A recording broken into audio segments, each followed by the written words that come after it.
Folks, thank you for joining me here on this glorious day. I hope you guys are all having a great day as well. We're going to be talking about one of the best healers, even still, inside Watcher of Realms, and she was, like, the best by far, apart from one legendary when I first started playing the game over, like, 2 years ago now, which is pretty crazy.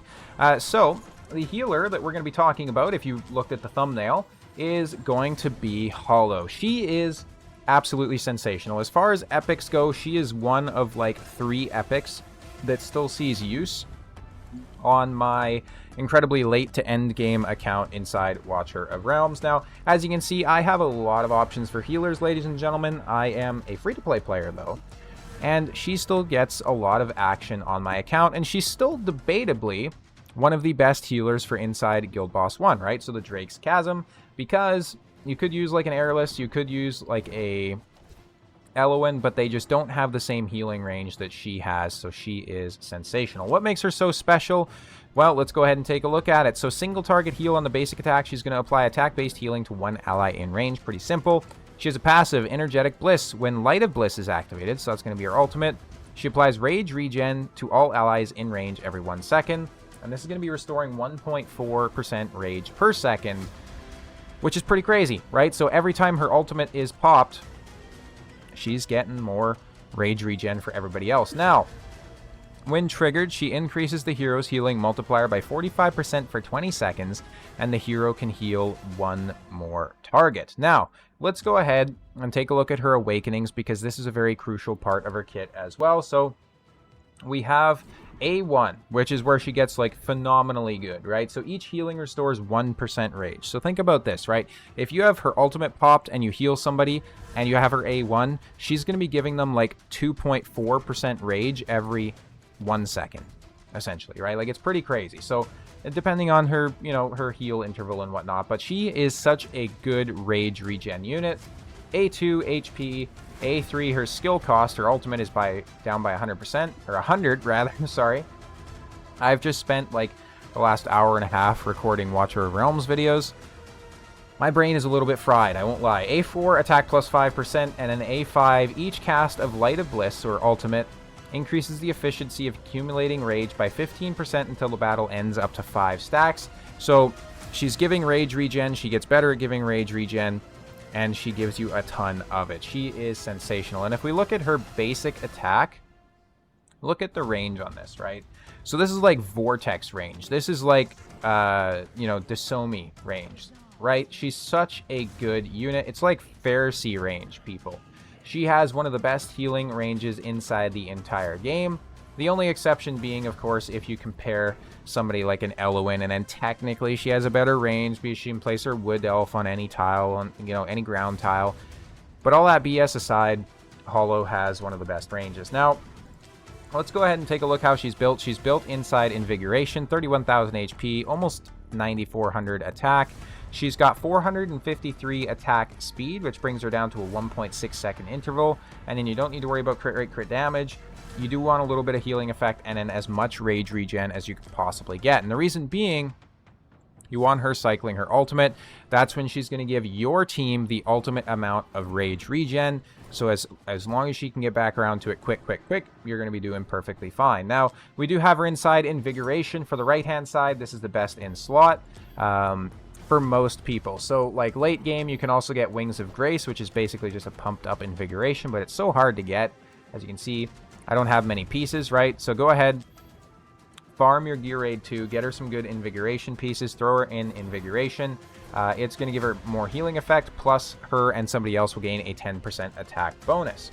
Now, let's talk about some intricacies of building your Hollow. So, the astute observer will notice that her heal is based on attack. Now, traditionally, when you build heroes to be healers, so for example, your Leias, your Pharisees, your Narissas, your Aelins, all that sort of stuff, if they have an attack-based heal, you generally want to build them with a decent amount of attack so that the heals they put out are actually pretty substantial, right? So, like, for example, if we take a look at my Elowen, she has a total of 14,000 attack, significantly more than the Hollow. Well, here's the thing. Hollow, you actually want to build with as little attack as possible while still ensuring that she can keep everybody alive. And the reason for that is you don't want her doing big, chunky, massive heals. You want her to do small, pathetic, weak little slaps in the face heals, right?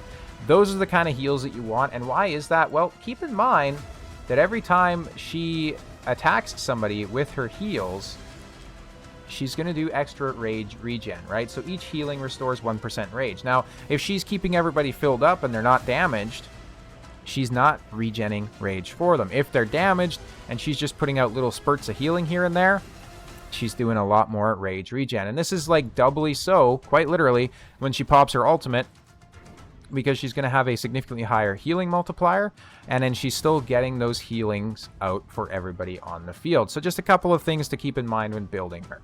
In terms of the artifact, I do run her in Euphoric Orb. I don't even have it maxed out yet because I'm quite low on the mithril to do so. So, you know, build her in a Euphoric Orb. That's a very good way to do it. Another fantastic option is going to be the Golden Scarab, especially if you can max it out. I'll move a little bit here so you can see them better. And then the Elysian Epitaph is also very, very strong. Let's go ahead and test her out and kind of show you some of the things that you can do with her. So let's go into Drake's Chasm. I'm not going to get like too in-depth here with like, you know, tests and all that because she's a healer. We know what she does at the end of the day, right? It is what it is. Let's go ahead and just bring in some other generic units. So like Sun Wukong, Kagiri. Let's bring in like a Diao Chan, right? So an inspiration unit. And then let's bring in like a... Oh, why don't we bring in like a Airless, right? Then we're going to bring in a couple of marksmen, just kind of like the average team you'd see from somebody trying to push Guild Boss. We'll bring in like a Sithra and like a Hex or something like that. So let's see what we're capable of doing. I'm bringing in the other healers, not because Hollow wouldn't be able to heal through this. She absolutely would. Hollow would be more than enough to heal through this, but I just want you to see like the comparison of heals that she can do. So we're going to kind of place everybody like so. Now we're going to get Hollow out. Now we're going to get Diao Chan out. And the reason for that is we have Invigoration on both of them. So it happened to land on the Kagiri and the Sun Wukong. We're going to go ahead and place Sithra, and then we're going to place Airless. Now Airless is another fantastic option because she brings a lot of heals. If you can get more platform units over here, she's going to be a decent option for that as well. Go ahead and pop our Kagiri. We're not really worried about damage here at all, so we're just going to run through this, make sure we pop the shields. Again, we're not min-maxing the damage whatsoever, so we're really just looking to get through this pretty quickly here. We'll pop our Hollow. You can see how quick the rage regen is happening, and then obviously the fact that we are kind of stacking it with like our Airless and our Hollow. Now, Airless obviously brings in some rage regen for everybody as well, and they don't really overlap all that much because the inspiration, as it said in their kit, really only takes effect if it's stronger than the inspiration that's, or not the inspiration, sorry, the rage regen that's currently on them. So if it's not stronger than that rage regen, it's unfortunately not going to take precedent, but we'll go ahead and keep popping off everybody's ultimates here. We should just get around to Silas nicely in time for our next shield as well. We'll go ahead and pop Silas, then we'll pop Sithra and Sun Wukong. The shield's absolutely going to melt. As you can see, we have some of the strongest damage dealers inside the entire game in this showcase. Kagiri and Sun Wukong both doing very similar damage. Sithra, who's A0, doing very comparable damage as well, by the way. Pretty crazy. Sithra is absolutely insane. I've done a full guide and walkthrough on her, so if you're curious about that, make sure to go ahead and watch that video. It's some pretty good stuff, if I do say so myself. Of course, I'm a little bit biased because, you know, I made the video. But, yeah, it is what it is. So we have the next shield coming up here at about 130, so we'll go ahead and just start saving some of the ults. We will pop Kagiri here, though. Then we'll go ahead and pop Sithra and Sun Wukong. Then we'll also pop our Silas. And as you can see, we still get the shield down with really only like 3 continual DPS units. Not bad at all. We're doing like 36k by the time we're at 1 minute. Certainly not a bad run by any stretch of the imagination. And a big part of this definitely is because of, obviously, the rage regen that's being brought in by Hollow. We would not be popping everybody's ultimates this quickly if we didn't have that extra rage regen. And obviously, you can bring in more damage dealers, right? Like, there's a lot of units that just aren't getting placed here. You can see everybody is staying healed enough to stay alive, but also damaged enough that Hollow's able to keep doing damage to them, essentially. So there it is. We get 46k, right? Obviously, we have some very good damage dealers coming in here, like I mentioned, but let's go ahead and take a look at the stats. So if we look at the HP healed, right, and sort by that, we have Airless, one of the newest legendary heroes in the game. A0, obviously, but with a significantly stronger build as well, because she has some of my end game, you know, invigoration gear as well, doing 3.2 million. And she is, you know, doing a lot for the team, certainly, right? But we have Hollow, who's an epic, coming in with a solid 2 million damage heal. Now, the heals coming in from, like, Silas or just because of Vic or Chalice, and then the heals coming in from Kagiri are from his A1, right? So nothing really too notable there. But, like, as you can see, very, very, very strong healing output.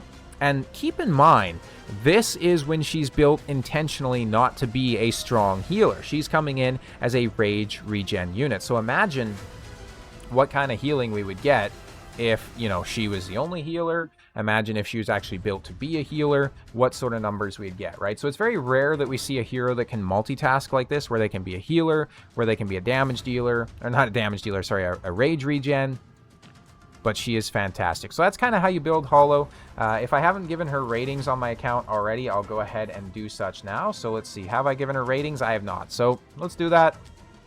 Void Rift, Gear Dungeon 2, Gear Dungeon 1. She's a 5 in so many different areas, as you can see, ladies and gentlemen.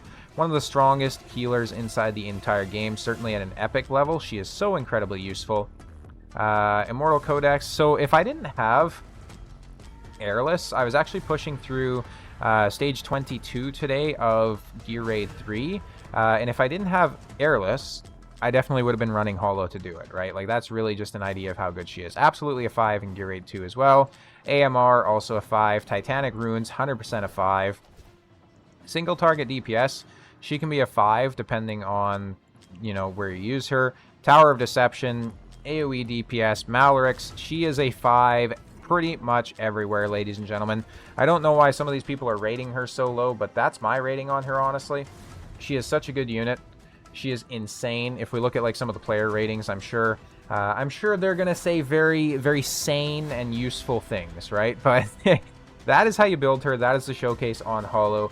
Ladies and gentlemen, make sure to go ahead and hop into the Discord and like the video if you enjoyed the content. Thank you all so much for watching. I'll see you next time.